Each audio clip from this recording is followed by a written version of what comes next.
Hello everyone. This is a brief introduction of myself. I am Ravi Maurya.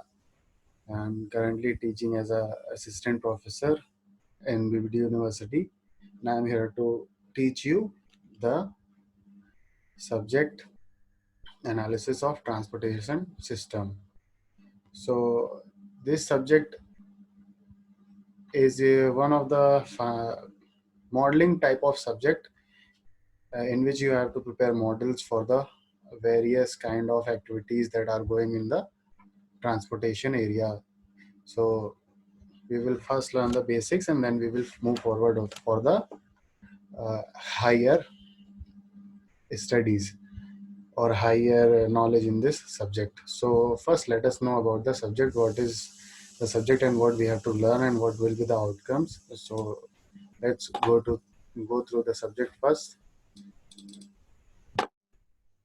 This is your subject, analysis of transportation system. So what are the objective of this subject? To know about the transportation systems, to know about the modeling in transportation technology, to know about the basic transportation network, to know about the analysis of utility maximizing system. So these are the course objectives, and we have to learn these all four objectives throughout our studies. So what will be the outcomes of this study? Exposure on transportation system. As you have opted for the transportation and masters in transportation technology, so you will be pretty much aware about the transportation systems at that, how does it work, or if you are not aware, then I am here to help you and we will be just learning the subject together. What will be the other objective? Exposure on modeling, prediction and equilibrium flows. Exposure on analysis of transportation network, exposure on urban transport economic policy. So this was your objectives and these are the course topics. Uh, this will hardly take a lot of time to finish your units, but inside it you will have to go through a lot of topics. This just looks like very short course, but it is not. You have to go through a seriously very lot of topics to understand these subjects. And modeling is, if you consider it as a simple modeling, it is very easy. And if you go in the deepest of this course, then you will understand various difficulties or complexities that comes in the way. So this was the subject, and we will be starting unit 1. So it includes introduction to transportation systems, transportation innovation, social and economic impacts of transportation, decision makers and their options. So this will be our unit 1, and there is only one book recommended and I am having that book. If you want this book, I can give a PDF to you. So let's start our subject. Hope you will understand, and the language medium will be both Hindi and English, so it will be easy to understand to all of you.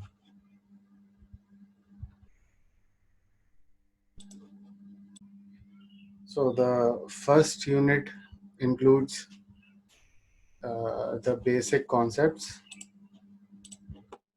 of transportation system. So let's understand what is a transportation system.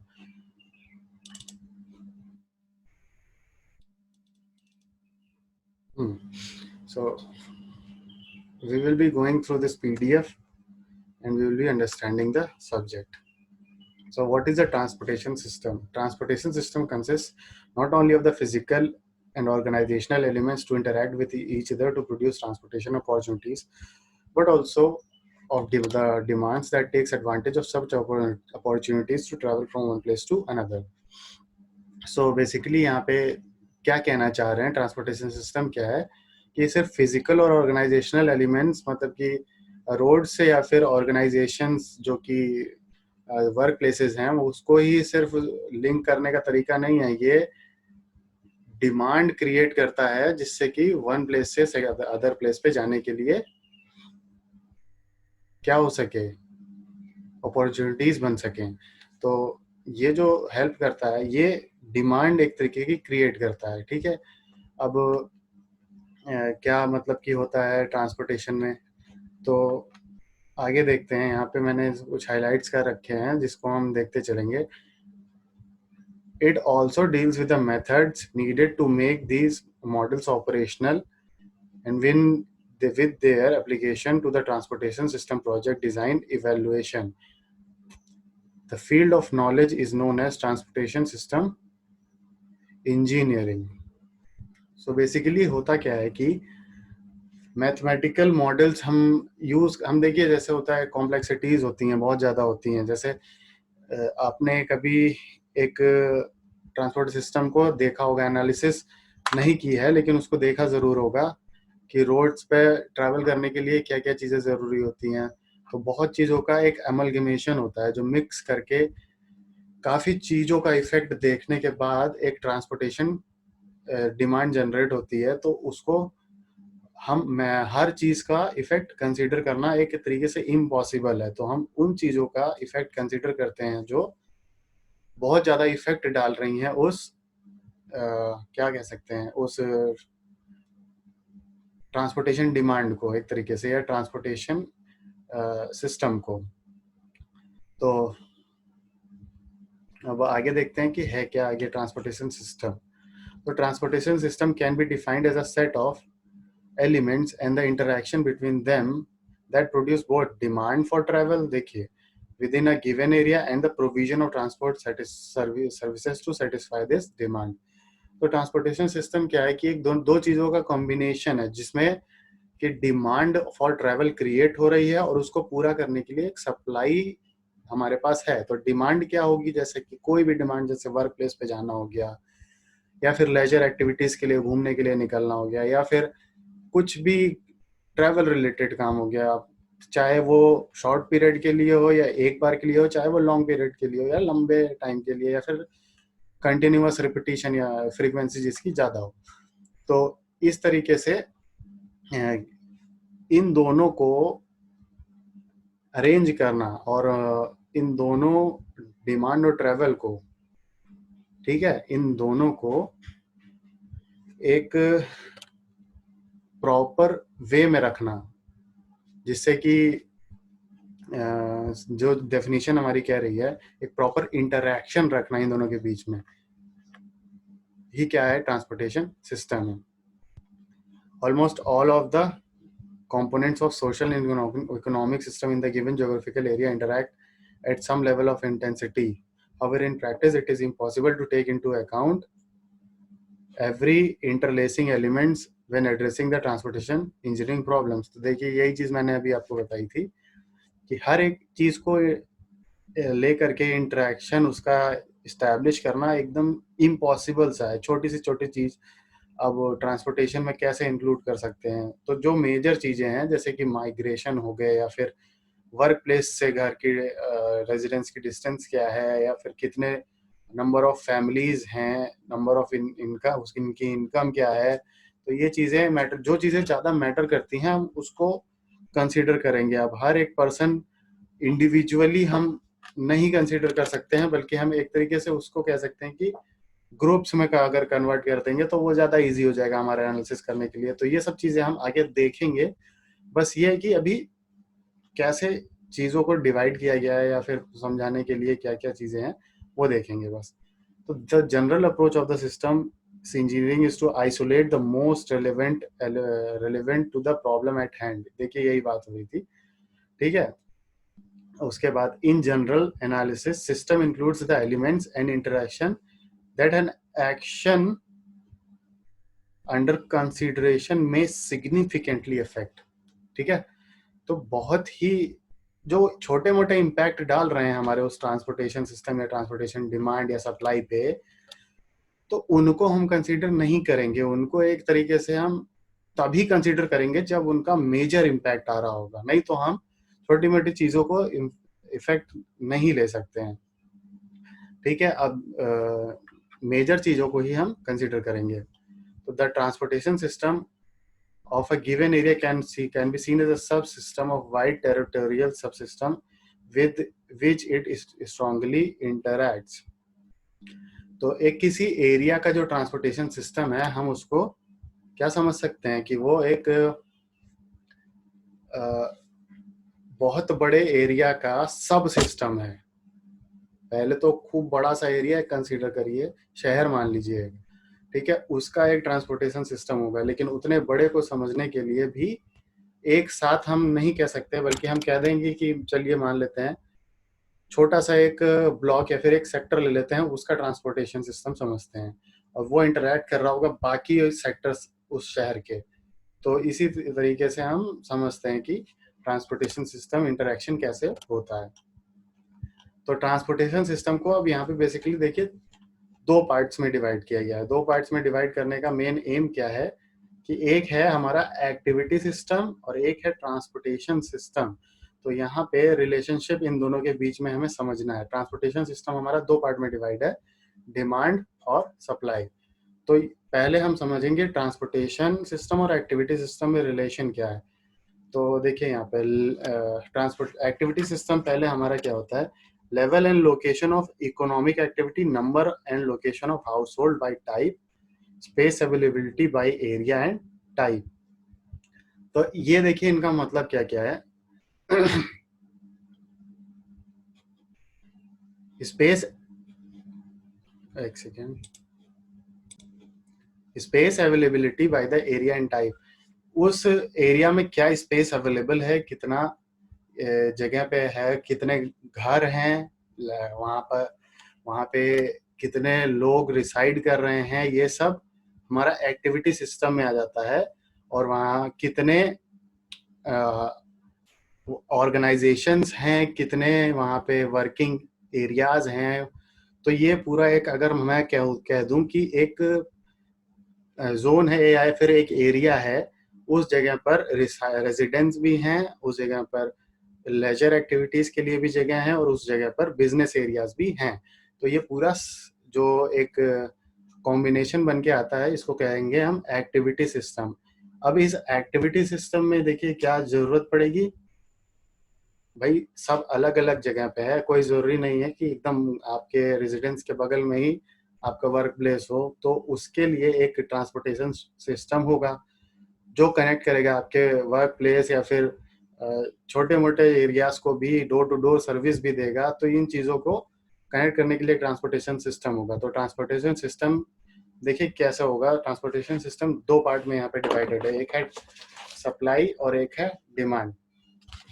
तो activity system हमने समझ लिया, उसमें include होगा individuals के बारे में, social और इकोनॉमिक के बारे में, जियोग्राफिक अर्बन एरियाज जो होंगे वो, उस एरिया को हम क्या कहेंगे, जोन कहेंगे। एक तो हमने नाम रख रखा है उसका जोन, ठीक है। तो अब हम ट्रांसपोर्टेशन सिस्टम की बात कर लेते हैं। दो पार्ट्स में डिवाइडेड है, travel demand and transport supply. तो क्यों हमें डिमांड किस लिए जनरेट होती है, डिमांड जनरेट होती है किस लिए, need to access urban functions and services, ठीक है। अर्बन फंक्शंस एंड सर्विसेज को एक्सेस करने के लिए हमें ट्रैवल करना पड़ेगा, जिसके लिए हमें ट्रांसपोर्टेशन सिस्टम की जरूरत है, और जहाँ पे ट्रैवल डिमांड जनरेट हो रही है, ठीक है। तो ये चीजें समझ में आ गई होंगी। अब इसको ट्रैवल करने के लिए हमारे पास कितने तरीके के चॉइसेस होती हैं, तो होती है देखिए, एक होता है मोबिलिटी चॉइस और दूसरा होता है लॉन्ग टर्म चॉइसेस, ठीक है।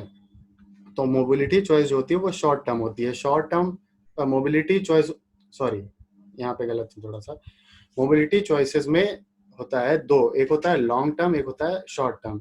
लॉन्ग टर्म क्या होता है, जो लंबे टाइम के लिए एक यूजर क्या करता है, अपने तरफ से डिसीजन एक लेता है। जैसे कि आपको लंबे टाइम के लिए क्या करना है, आपने बाइक खरीदी तो कुछ इन्वेस्ट किया तो वो आप लंबे टाइम तक चलाओगे, या फिर कार खरीदी तो उसको एक लंबे टाइम तक चलाना है।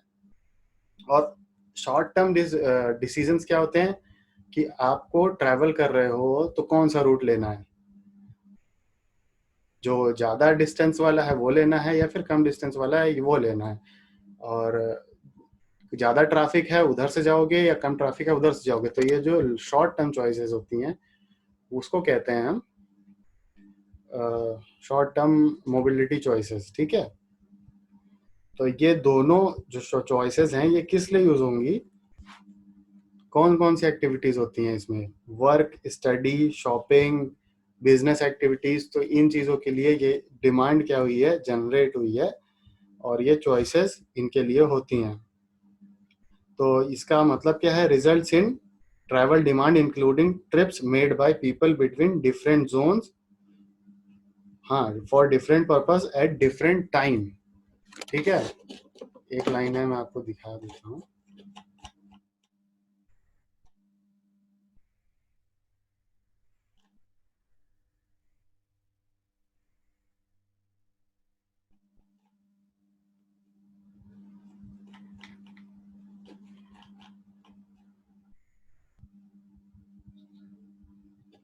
These choices result in travel demand flows, that is trip made by people between different zones of the city for different purposes in different periods of the day by means of different available transport modes. ये English में जो लिखा हुआ है इतना बड़ा सा, ये सिंपल मतलब है कि कौन सा ट्रिप कौन सा मोड यूज होगा, किस तरीके का कौन सा पाथ यूज होगा, किस टाइम ऑफ डे पे आप जा रहे हो, और किस जोन से किस जोन के बीच में आपकी ट्रिप जनरेट हो रही है, ठीक है। तो अगला पॉइंट क्या देख लेते हैं, goods are moved between production plants, retail locations and houses और other final consumption sites, their movements make a freight travel demand and corresponding flows. तो ये जो बताना चाह रहे हैं यहाँ पर, ये कहना चाह रहे हैं कि जो गुड्स हैं, सामान है, उसका भी जो एक ट्रैवल है, ट्रैवल करने का एक है डिमांड है, जिससे कि वो जहाँ पे मैन्युफैक्चर हो रहा है और आपके घरों तक या फिर जहाँ पे उसकी रिक्वायरमेंट है वहाँ तक उसको फ्लो करना है, तो उसके लिए एक प्रॉपर डिमांड वो जनरेट करेगा। तो यहाँ पे क्या कहना है, देखिए, both mobility and travel choices are influenced by characteristic of transport services offered by available travel modes such as private vehicle, transits, walking। तो कौन सा मोड आप चूज कर रहे हो उस पर भी बहुत सारी चीजें डिपेंड करती हैं, ठीक है। तो ये चीजें हमने देख ली। अब अगला है, these characteristics are also known as level of service, performance, travel times, monetary cost, service reliability, riding comfort, life, ठीक है। तो ये कहना चाह रहे हैं कि कुछ फैक्टर्स होते हैं जिससे कि यूजर को अफेक्ट करती हैं डिसीजन मेकिंग में, तो वो चीज़ों को इन्होंने क्या दिया है, लेवल ऑफ सर्फेस सर्विस या फिर परफॉर्मेंस एट्रीब्यूट्स, या फिर इसको ही मेजर ऑफ इफेक्टिवनेस भी कहा जाता है। तो ये कहते हैं कि travel time, monetary cost, service reliability, riding comfort, तो ये सब चीज़ें हैं जो बहुत ज़्यादा इफेक्ट करेंगी कि चॉइस कौन सा चॉइस करना है, क्या करना है हमें, कौन से मोड्स यूज़ करने हैं, कौन सा टाइम ऑफ डे यूज़ करना है, कितने पैसे इन्वेस्ट करने हैं, तो ये सब डिपेंड करता है। अब यहाँ पे choice of transportation mode is influenced by time, cost, liability and available of modes. तो सिंपल चीज़ें वही हैं कि डिमांड हमारी इन चीज़ों पे डिपेंड करती है, और डिमांड कैसे पूरी होगी, वो सप्लाई के थ्रू। तो ट्रांसपोर्टेशन सप्लाई क्या चीज़ होती है, सप्लाई होती है, तीन पार्ट्स में ये डिवाइडेड है। पहला है फैसिलिटीज, दूसरा है सर्विसेज, और तीसरा है रेगुलेशन। फैसिलिटीज में क्या आ जाएंगी कि रोड्स हो गई आपकी, और जो पार्किंग एरियाज हो गए, जितने भी फैसिलिटीज जो कि ट्रांसपोर्ट प्रोवाइड करती है, ये होती है सर्विसेज में। और अगला जो पार्ट है वो है इसका सर्विसेज। पहला पार्ट था फैसिलिटीज, दूसरा पार्ट है सर्विसेज। तो ट्रांजिट लाइंस, टाइम टेबल्स, किस टाइम पे कौन सी ट्रांजिट चल रही है, ये मतलब बेसिकली एक तरीके से मान के चलिए पब्लिक सर्विसेज की बात हो रही है, जो एक टाइम टू टाइम चलती हैं, नहीं कि अपने पर्सनल व्हीकल्स। तो जैसे ट्रांजिट लाइंस हो गई, ठीक है। रेगुलेशंस, जैसे रेगुलेशंस, अब उनको ट्रांसपोर्टेशन सप्लाई तो प्रोवाइड कर दी, बट उनपे एक प्रॉपर रूल्स अप्लाई करने होंगे, जिससे कि प्रॉपर मैन्यूवरिंग या फिर उस फैसिलिटी पे प्रॉपर तरीके से काम हो सके, ठीक है। तो ये सब थी ट्रांसपोर्टेशन सप्लाई के तीन पार्ट्स। तो इनके बारे में थोड़ा सा और देख लेते हैं। Travel from one location to another frequently involves the successive use of several connected facilities, ठीक है। कोई आप जैसे ट्रैवल कर रहे हो, तो आप डिफरेंट ट्रैवल फैसिलिटीज का यूज कर सकते हो। जैसे कि आपने पहला से, जैसे एग्जांपल देता हूँ मैं, आप घर से निकले, अपने बाइक यूज की, बाइक से आप गए मेट्रो स्टेशन पे, तो पहला इस फैसिलिटी आपने यूज की रोड। रोड यूज करने के बाद आप गए अपने मेट्रो स्टेशन पे, बाइक पार्क की, तो दूसरी फैसिलिटी यूज की बाइक पार्किंग। ठीक है, तो फिर उसके बाद आपने मेट्रो यूज किया, मेट्रो से आप जहाँ पे भी जाना था वहां गए, तो ये आपने तीसरी फैसिलिटी यूज की मेट्रो।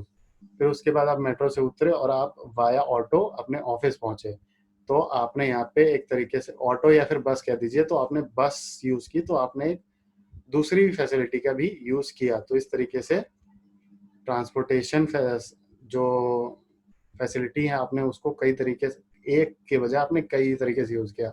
दूसरा तरीका था कि आप सीधे सीधे कार लेते अपने घर से निकलते और ऑफिस पहुंच जाते, तो यहाँ पे आप सिर्फ एक रोड का ही यूज करते। ठीक है, ये मतलब था यहाँ पे। तो आगे देखते हैं।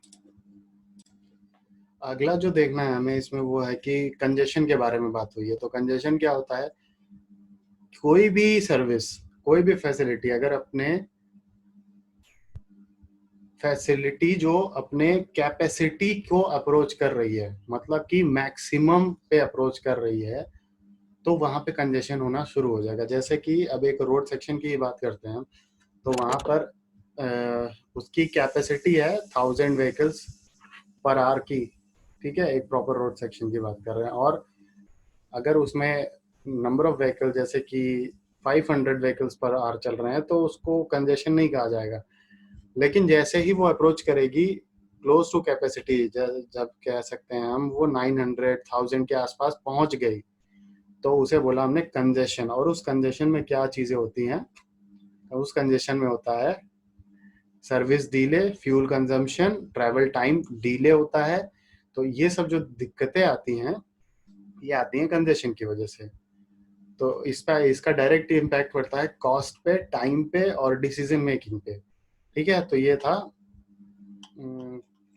कंजेशन के बारे में। इसको आप अगर फ्लो चार्ट में देखें, तो देखिए यहाँ पे फ्लो चार्ट अब हमको कुछ हद तक, काफी हद तक समझ में आ जाएगा। जो एक्टिविटी सिस्टम है उसने ट्रैवल डिमांड को जनरेट किया। एक्टिविटी सिस्टम में क्या आते हैं? इंडिविजुअल्स आते हैं, सोशल एंड इकोनॉमिक फैक्टर्स आते हैं, जियोग्राफिक लोकेशन आती है, और ऑर्गेनाइजेशंस आते हैं जिसमें वर्किंग फोर्स हमारा रिक्वायर्ड होता है। तो उसको एक दूसरे को इंटरकनेक्ट करने के लिए किस चीज की जरूरत होती है? ट्रांसपोर्टेशन सिस्टम की। ट्रांसपोर्टेशन सिस्टम में पहले क्या जनरेट हुआ? डिमांड। तो डिमांड जनरेट हुआ, तो डिमांड जनरेट होने के लिए किस किस तरीके से हुई? फ्लो ऑन मॉडल नेटवर्क्स, ये एक तरीका है देने का। डिमांड जनरेट हुई है उसको एनालिसिस करने का। Travel demand by transportation mode, level and spatial distribution of travel demand. ठीक है, तो ये हैं डिमांड जनरेट हुई है। और उसके बाद मतलब ये सिंपल से हैं, कुछ है नहीं, उनका डिस्ट्रीब्यूशन बताया गया है। उसके बाद क्या हुआ कि अब हमें डिमांड्स को फुलफिल करने के लिए सप्लाई, हमने उसकी सप्लाई देखी कैसे पूरी करनी है। तो ट्रांसपोर्टेशन फैसिलिटीज एंड सब सर्विसेज प्रोवाइड की। ठीक है, ट्रांसपोर्ट प्रोवाइड की। फिर हमने देखा कि सप्लाई एलिमेंट कैपेसिटीज क्या है। कैपेसिटीज के ऊपर अगर चली गई, देखिए कैपेसिटीज के ऊपर अगर चला गया तो कंजेशन होगा। ठीक है, कंजेशन अगर होगा तो क्या होगा, किस पे इफेक्ट आएगा? ट्रांसपोर्टेशन सर्विस और परफॉर्मेंस पे इफेक्ट आएगा। तो एक छोटी सी साइकिल है जो सप्लाई, ट्रांसपोर्टेशन सिस्टम सप्लाई में आती है, वो कंजेशन की वजह से बहुत ज्यादा इफेक्ट होती है। अब कंजेशन की वजह से जैसे डिमांड भी इफेक्ट हो जाएगी। डिमांड तो जनरेट हो गई, लेकिन अब उसको पूरा करने के लिए सप्लाई, वो अब अल्टरनेटिव्स खोजेंगे, तो वो डिफरेंट मोड्स खोजेंगे या फिर डिफरेंट पाथ खोजेंगे। वो डिपेंड करेगा उनके जो यूजर्स हैं उनके परसेप्शन पे। तो अब जैसे यहाँ पे इतना हमें समझ में आ गया कि एक्टिविटी सिस्टम, ट्रांसपोर्टेशन सिस्टम में डिमांड एंड सप्लाई हमने देख लिया। तो अब एक्सेसिबिलिटी के बारे में देख लेते हैं। एक्सेसिबिलिटी मतलब कि उस जगह तक पहुंचने का क्या तरीका है। देखिए, किसी भी वर्क प्लेस पे पहुंचने के दो तरीके होते हैं, एक होता है एक्टिव और एक होता है पैसिव। एक्टिव मतलब क्या होता है कि उस जगह पर डायरेक्टली एक रूट प्रोवाइडेड है जिसको कि यूज किया जा सकता है वहां तक पहुंचने के लिए, और एक पैसिव होता है कि वहां पे इनडायरेक्टली पहुंचा जाए, वहां पे कोई डायरेक्ट रूट नहीं मिल रहा है बल्कि इनडायरेक्टली वहां पर पहुंचा जा रहा है, तो उसे कहते हैं पैसिव एक्सेसिबिलिटी। तो होप ये फ्लो चार्ट क्लियर हो गया होगा सबको। इसी के बारे में डिस्क्रिप्शन है पूरा नीचे, ये सब जो हमने पढ़ लिया है। ठीक है, सप्लाई के बारे में देख लिया है और कंजेशन के बारे में भी हमने बात कर ली है। हाँ, यहाँ पे कंजेशन के बारे में एक चीज लिखी हुई थी कि कंजेशन सिर्फ इंटरनल नहीं बल्कि एक्सटर्नल जो साइकिल्स हैं, कंजेशन यहाँ सप्लाई में ही है, सप्लाई जो साइकिल्स हैं, साइकिल है हमारी, ठीक है, लेकिन वो सिर्फ इंटरनल नहीं बल्कि एक्सटर्नल जो सिस्टम्स हैं उनको भी इफेक्ट करता है, जैसे डिमांड या फिर एक्टिविटी सिस्टम। तो आगे देखते हैं।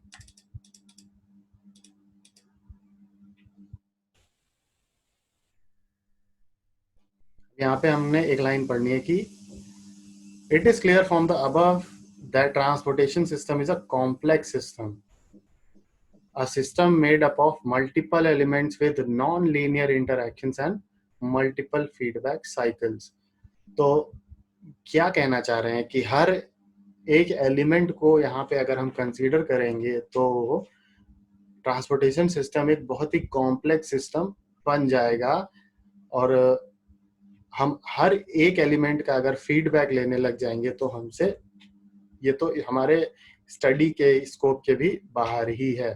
ठीक है, furthermore the inherent unpredictability of many features of the system such as time needed to traverse a road section or a particular choice made by user may require system state to be represented by random variables।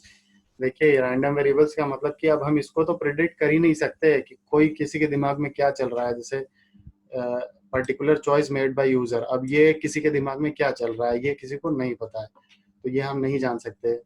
ये एक element हो गया। दूसरा element जैसे time needed to traverse a road section, ये predefined नहीं होता है भाई। आप मान लीजिए बीच में जाम मिल गया, ट्रैफिक, तो क्या कर लेंगे, कुछ नहीं कर पाएंगे, फिर ट्रैवल टाइम इंक्रीज होगा, या फिर आपको एकदम स्मूथ रोड मिल गई, आपने एक्सेलरेट किया और आप जल्दी पहुंच गया, तो वो चीजें रैंडम वेरिएबल्स हो जाते हैं एक तरीके से।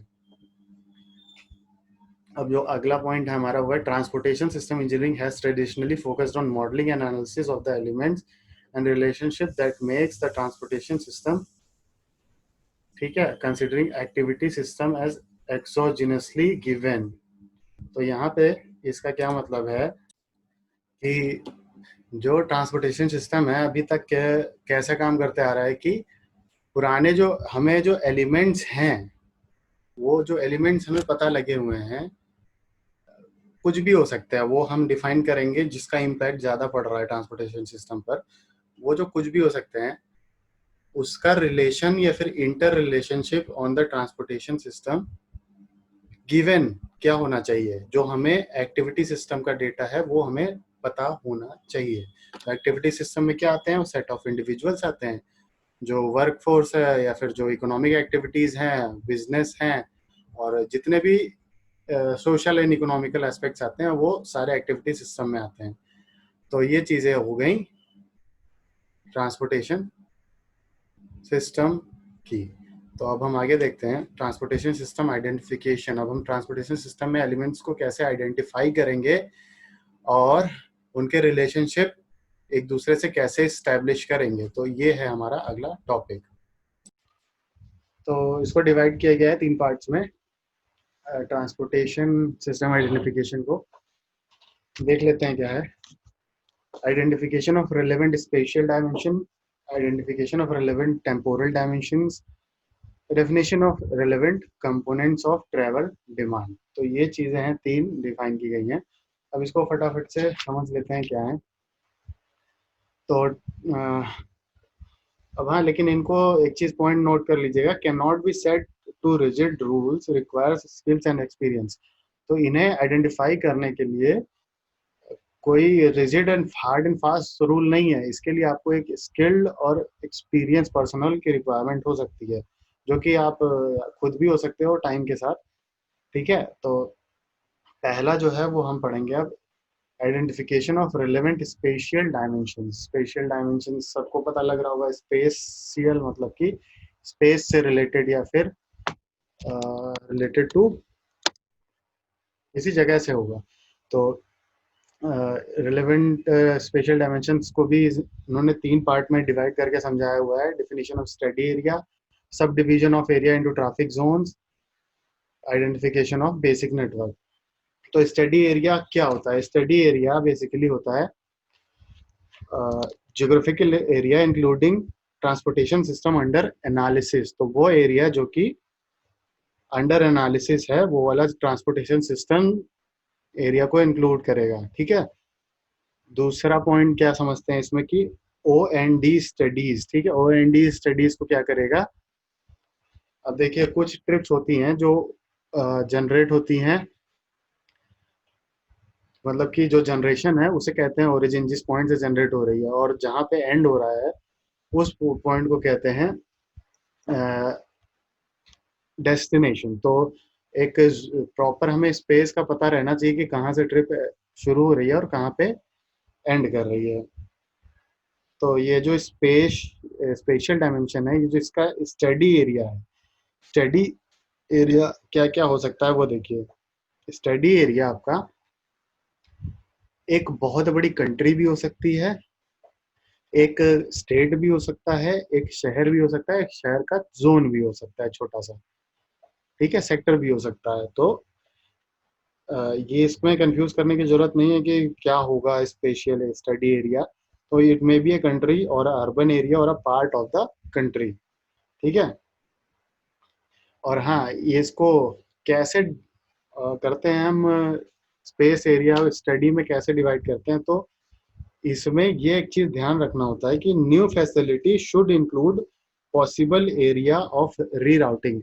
जो पुराने रास्ते हैं उनको रीराउट किया जा सके, जिससे कि हो सकता है कि वो एक तरीके का बाईपास ही प्रोवाइड कर दिया जाए, जिससे कि शहर का ट्रैफिक कम हो जाए और जो कि कंजेशन हो रहे थे वो अब नहीं हो। तो ये ट्रांसपोर्टेशन सिस्टम जो एरिया में है, ट्रांसपोर्टेशन सिस्टम का स्टडी एरिया इसमें इंक्लूड होना चाहिए। ठीक है। अगला हमारा जो स्पेशल डायमेंशंस में आता है पार्ट, वो है zones, sub division of area into traffic zones. तो जोन्स क्या है? एक्चुअली जोनिंग होती क्या है? It is the process of sub dividing the study area into geographic units called traffic analysis zones. तो इसे एक कुछ नहीं, बस सिंपल सा है कि एक प्रॉपर जोन्स में डिवाइड कर दिया जाता है, जिससे कि स्टडी करने में आसानी होती है। एक प्रॉपर बल्क में बड़ा ब्लॉक को स्टडी करना, उस ब्लॉक को छोटे छोटे पार्ट में डिवाइड कर देना, वो ज़्यादा आसान होता है। तो स्टडी एरिया के पार्ट को हम जोन्स में डिवाइड कर देते हैं। ठीक है। अब जैसे यहाँ पे एक चीज लिखी हुई है, जो दो जोन्स के बीच में ट्रिप्स होंगी उसे इंटरजोनल ट्रिप्स कहते हैं, और जो दो ट्रिप्स जो कि एक अपने ही जोन में शुरू हुई और अपने ही जोन में खत्म हो गई उसे कहेंगे इंट्राजोनल ट्रिप्स। ठीक है। तो ये नाम थे, नॉमेनक्लेचर इस तरीके से करेंगे, और आगे इसका डायग्राम देख लेते हैं। तो डायग्राम में आपको दिख रहा होगा एक जोन, एक स्टडी एरिया है। ये जो आउटर बाउंड्री दिख रही है ये एक स्टडी एरिया है, और जो इसको छोटे छोटे ब्लैक, जो बोल्ड ब्लैक लाइन से किया गया है मार्क, ये है जोन्स। ठीक है। तो जोन्स में डिवाइड किया गया है, और ये जो डॉट्स दिखाई दे रहे हैं हल्के कलर के, ग्रे कलर के, वो हैं जोन के सेंट्रॉइड। अब ये centroid on the basis of area define किए गए हैं। ठीक है। एरिया का सेंटर यहाँ पे लाई कर रहा है। तो उसका अब जैसे ट्रिप्स की बात करेंगे, ओरिजिन एंड डेस्टिनेशन की बात करेंगे, तो सपोज करिए कि कोई ट्रिप स्टार्ट हो रही है, कर्सर माउस कर्सर पर ध्यान दीजिए, किसी कोई ट्रिप स्टार्ट हो रही है एक जोन से दूसरे जोन के लिए, तो ये हो गई, हम कंसीडर करेंगे सेंट्रॉइड टू सेंट्रॉइड जा रही है, और इसे कहेंगे इंटर जोनल ट्रिप्स। और सपोज कोई ट्रिप इसके जोन के अंदर ही स्टार्ट हुई है और इसी जोन में खत्म हो गई है, तो ये हो गई इंट्रा जोनल ट्रिप, और ये यहीं शुरू हुई है और यहीं खत्म हो गई, हम ये एज्यूम करते हैं। ठीक है। अगला पॉइंट देखते हैं क्या कहना चाहता है। हाँ, फिगर में देखिए और कुछ चीजें देख लीजिए, जैसे एक्सटर्नल सेंट्रॉइड। ये जो एक्सटर्नल सेंट्रॉइड का ये जो लेजेंड है, ये जो बाहर दिए हुए हैं बाउंड्रीज के, ये हमारे स्टडी एरिया में नहीं आ रहे हैं। ये ट्रिप्स बाहर की हैं, या तो बाहर जा रही हैं या तो बाहर से आ रही हैं यहाँ से। ठीक है, तो ये इस तरीके से था। एक तो एक बार को रेलवे लाइन देखिएगा, ये जो रेलवे लाइन गई हुई है, इस पे भी एक जोन बाउंड्री कर दी गई है। ठीक है, ये जोन बाउंड्री क्यों करी गई है?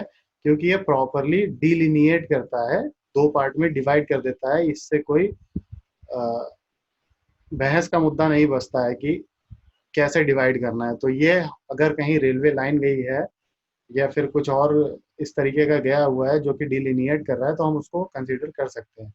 और ये जो पतली पतली लाइन से दिखाई गई है, ये क्या है? Basic road networks. तो ये रोड नेटवर्क्स हैं जो कि एक दूसरे जोन को कनेक्ट कर रही हैं। ठीक है, ये था इसमें समझने के लिए हमें पॉइंट्स।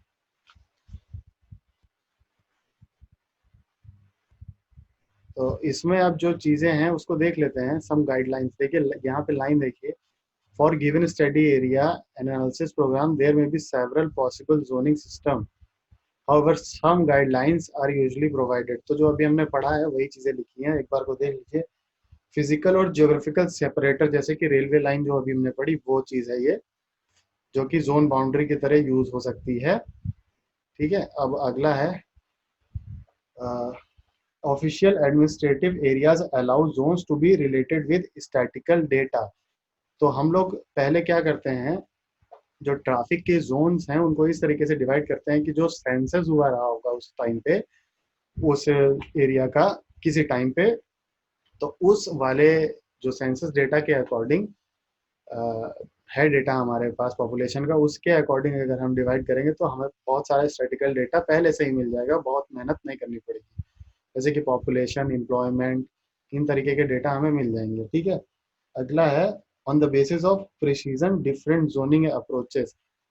डिपेंड करता है कि कौन सा जोनिंग अप्रोच आप यूज कर रहे हो। जैसे आपको प्रिसीजन बहुत ज़्यादा चाहिए तो उस एरिया को बहुत छोटे छोटे जोन्स में आप डिवाइड करेंगे जो स्टडी एरिया है।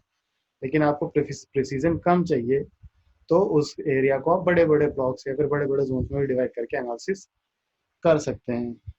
अगला जो पॉइंट कहता है वो कहता है, traffic analysis zone should be grouped according to land use and their accessibility to services. तो जैसे कि अब कमर्शियल एरिया है तो उसको एक लैंड यूज कहा जाएगा, और रेजिडेंशियल एरिया तो उसको एक लैंड यूज कहा जाएगा।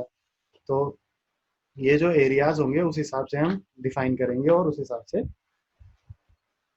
इनका हम एनालिसिस करेंगे। ठीक है, तो अगला जो है पॉइंट है हमारा किसके अंदर, स्पेशियल डायमेंशंस के अंदर हमारा अगला पॉइंट आता है, बेसिक नेटवर्क्स। तो बेसिक नेटवर्क क्या होता है? It is a set of physical elements represented. ठीक है, फिजिकल एलिमेंट्स रिप्रेजेंटेड क्या करते हैं? ये represented for a given application is called as basic network. अब जैसे इसका एग्जांपल देखिए क्या होता है कि road section and the main traffic regulations such as one way no turn and the like are indicated in figure 1.3। तो figure 1.3 देखिए जरा, ये फिगर 1.3 क्या कहता है? देखिए इसमें मार्क्ड है एक एरो से कि ये वन वे ही है, और इस जगह से इस रोड पे, जिस रोड पे वन वे है उस पे दूसरी तरफ से ट्रैफिक नहीं आ सकता। तो ये क्या कर रहा है? एक नेटवर्क को रिप्रेजेंट कर रहा है। तो इसको फिजिकली रिप्रेजेंट करने के लिए हमने कुछ साइंस लगाए होंगे, पोस्ट लगाए होंगे, तो वो एक प्रॉपर नेटवर्क बता रहे होंगे कि ये सिंगल लेन रोड है, इस पे आप वन डायरेक्शन ही जा सकते हैं। तो इस नेटवर्क को ही बेसिकली इन्होंने क्या कहा है? Basic network.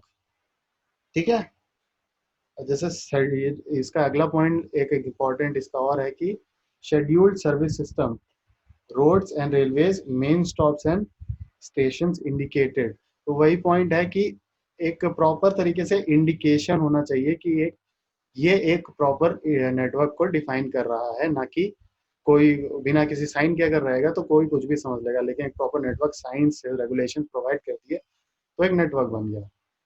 ठीक है, रेलेवेंट। अब अगला आता है रेलेवेंट टेम्पोरल डिस्ट्रीब्यूशन। पहला था स्पेशियल डिस्ट्रीब्यूशन, अगला है रिलेवेंट टेम्पोरल डायमेंशंस। तो टेम्पोरल मतलब होता है टाइम से रिलेटेड, कुछ भी अगर बात करें हम टाइम की तो वो होता है टाइम से रिलेटेड। तो इसमें देख लेते हैं क्या है।